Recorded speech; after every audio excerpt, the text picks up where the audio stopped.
Our final speaker for today is Mr. Mauricio Chacon. He is the director of the Forensic Science Department in Costa Rica and serves as a member of the Commission of Environmental Matters of the Judiciary. He previously was responsible for project units. He previously served as an interim supervisor of the ballistics section and coordinator of the Forensic Environmental Unit, creating the Analysis Unit. Mr. Chacon's presentation is titled The Change Management in the Forensic Science Department of Costa Rica. Please welcome Mr. Chacon.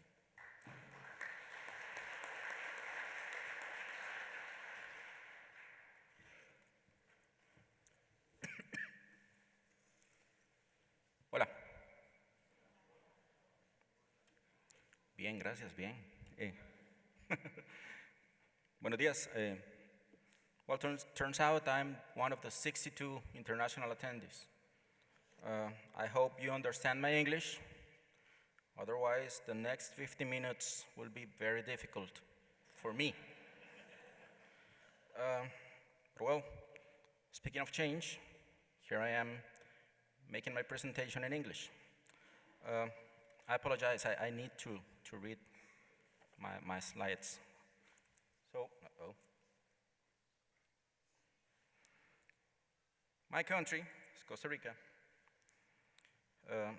It's located 3,000 miles from here, between Nicaragua and Panama, in the middle of the American continent.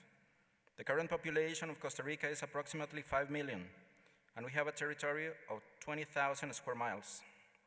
A year ago, I had the great opportunity to make a presentation during the award luncheon about achievements in my lab until then, mainly with ISO 17025 accreditation.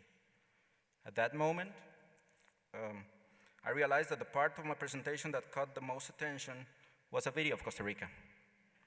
No, not my presentation.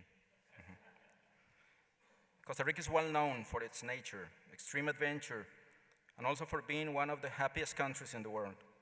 So I would like to take a minute to present a video. I hope you can help me with that.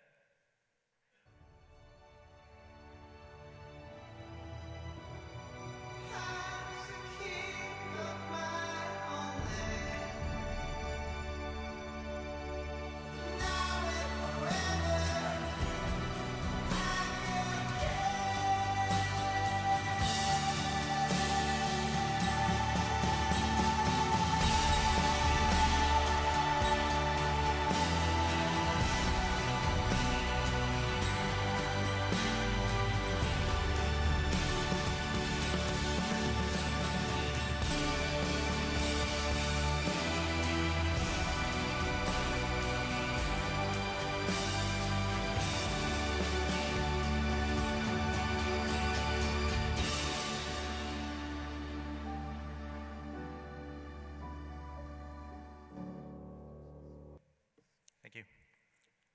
Bonito? Muy, that's good. I'm a proud Costa Rican. Okay. The Judicial Branch in Costa Rica is a large structure managed by the Supreme Court of Justice in the legal part and the Superior Council, which establishes all general administrative policies. It comprises 4 main organizations: the Judiciary and the Court, the Prosecutor's Office, the Public Defense, and the Judicial Police.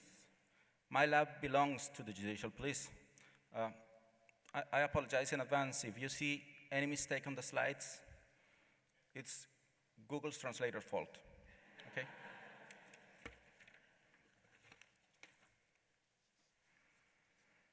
Forensic Science Department is the only forensic lab in the country. The lab has more than 220 employees among administrative staff and experts who generate about 40,000 annual reports in disciplines such as DNA, drugs, ballistics, toxicology, engineering, forensic acoustics, question documents, and trace evidence, plus all forensic requirements of the judicial authorities throughout the country. A while ago, based on a recommendation of Mr. Mark Muggle from ICITAP, I read this book on change management. On it, I found some quotes that I want to use today to accompany the processes of change that we want to share. At the end of 2015, Thanks to the cooperation of the government of the United States through the ICITAP program and the INL office, we were posed a challenge that, although it was very interesting, it made us think of many changes to carry it out successfully. Changes in the organizational model, changes in the quality system, changes in the production model, just to mention some of the most significant without having much clarity on the route we were initiating. Until that date, our lab had a strong quality management system based on ISO 17025 and ILAC G19 requirements. However, although we were pretending to be accredited by the Costa Rican Accreditation Agency, we had not achieved it until that date.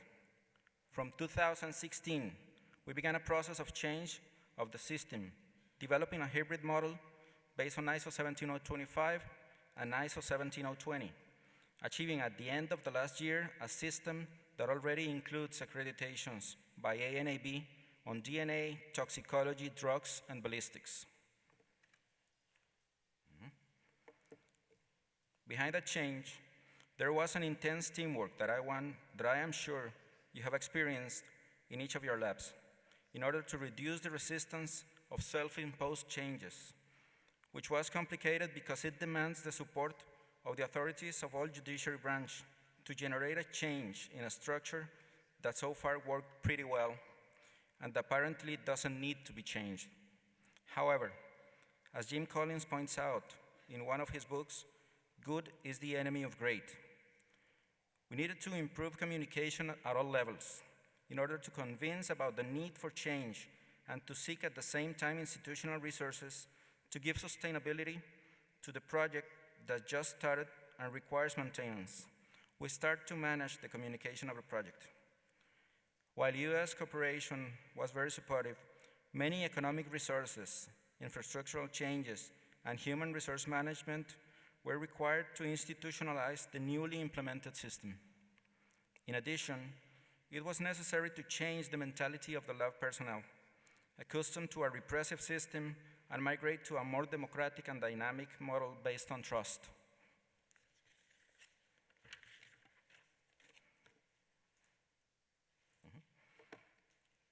Although we consider this a very successful project, because all the changes on the quality system was done in little more than 2 years, it had a high cost of opportunity, because it impacted our backlog, duplicating our average response time during the years when we made the modifications of our system.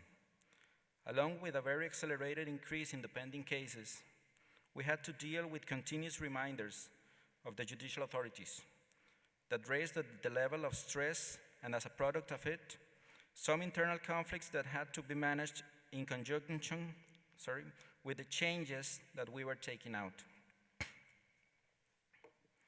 In spite of these situations, our interests remain intact, but without having clarity on how to solve the drawbacks that were generated along the way. I must acknowledge the determined support of the General Direction of the Judicial Investigation Agency, that's my boss, who supported the project since the very beginning, despite the disadvantages that would be presented.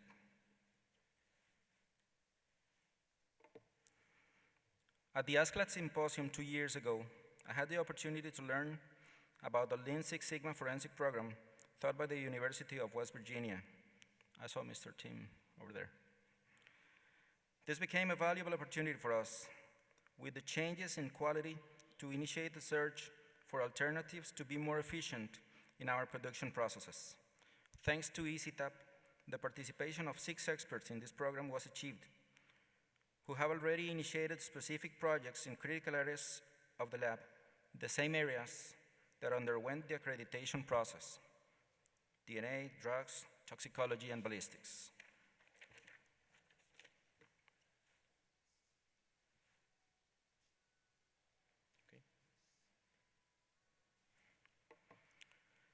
Just as an example of what was achieved in this time, I want to present what was done in the ballistic unit. Costa Rica has been affected by an increase in the number of requests involving firearms as a product of narco-trafficking groups, homicides, and firearms traffic, which have greatly increased the number of cases entered. In addition, the ballistics unit started in 2016 the adoption of its quality model based on ISO 17020, which provoked the same drawbacks mentioned previously. All this caused an increase in the demand for cases that was choking the staff of that unit. Ballistics started a Lean Six Sigma project 3 months ago. At that time, the ballistic comparison unit had 229 pending requests, with 77 with a delay of more than 4 months. By now, after applying the project improvements, we obtained a 45% reduction in the pending requests. That was supposed to be there before. Sorry. With Lean Six Sigma projects implemented in several critical areas of high demand, along with other decisions, our lab reduced its 4-month response time in September of 2017, when DNA, drugs, and toxicology were accredited, to 1.7 months at the end of last month. This has been possible thanks to the sum of factors that have, as a common denominator, the teamwork and the effort of all the experts. Another exercise that we also carried out was to implement improvements in communication with other authorities of the judicial police and the judiciary in general. And we are educating our clients about the real capabilities of the lab. This has been a continuous work of change management. As I said, the Judicial Branch of Costa Rica has a management body, the Superior Council, that approves all administrative policies and coordinates the different parts of our judiciary. Through this Superior Council, an official document applicable to the entire Judicial Branch of Costa Rica was approved, defining the expertise that the forensic lab can perform, recognizing the need to comply with the quality standards required by the accreditation processes. This is the first time that our higher authority establishes requirements for the judicial authorities based on accreditation and quality criteria. Another idea we wanted to implement in Costa Rica, I already told Mr. Matthew about this, which we also copied from previous year's ASCLAD Symposium, was presented by Mr. Matthew Kemet from Idaho, seeking to improve the transparency and the openness of our lab. Since last September, all our SOPs are available on our website, which also meant changing the mentality of the institution that used to be more hermetic about the work models. Also, taking as reference a document received from Mr. Mark Mogul, we create something similar to the State Forensic Science Commissions, integrating the police areas, prosecutor's office, laboratory, and other entities to improve the coordination and cooperation. This initiative was supported not only by the general direction of the Judicial Investigation Agency, that's the name of my boss, Walter Espinosa, but also by the Attorney General's office. We have made a particularly important approach with the CSI experts of our organization, a team that in Costa Rica is not part of the forensic lab, but the judicial police. Last year, at a symposium in Mexico, Benjamin Swanholm from Phoenix made a presentation on the importance of quality at the crime scene and the use of a triage model for the prioritization of evidences. As a result, we have improved communications with the CSI investigators, reducing the amount of junk evidence and motivating our CSI partners to start the process to obtain ISO 17020 accreditation. For us, that's part of the strategic plan of all the judicial branch. It was very important to institutionalize this process, ensuring its strategic alignment and the allocation of resources by the institutional budget that gives it sustainability. As you see, we have done nothing but copy the lessons that we have learned from you.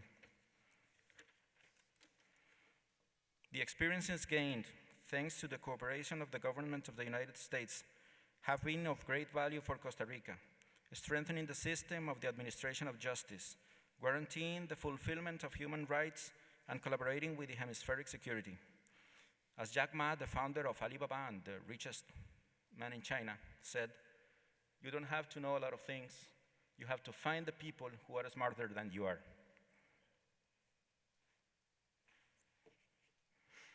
We have made progress during these 3 years, but there is still much to be done. In the near future, we hope to conduct an internal Lean Six Sigma training in which the colleagues who obtain their Green Belt certification can replicate the knowledge in a way that we form a larger group of people that continuously implement improvements in the different areas.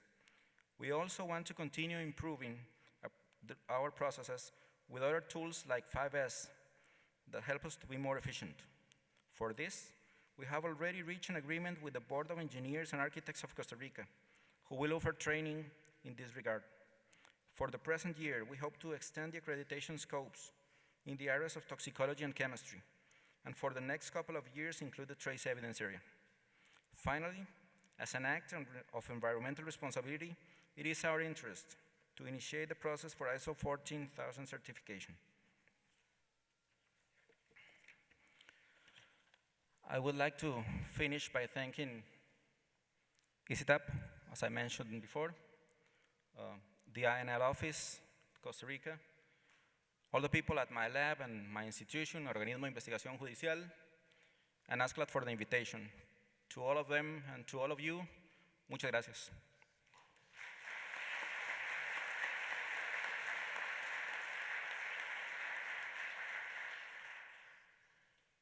That concludes the presentations for this session, and I'd like to thank all three of our speakers for taking the time to present and sharing all their knowledge and experiences. We've got just a couple of minutes that we might be able to slip in just one or two questions. We're running a little bit late. If we have any questions, please ask away.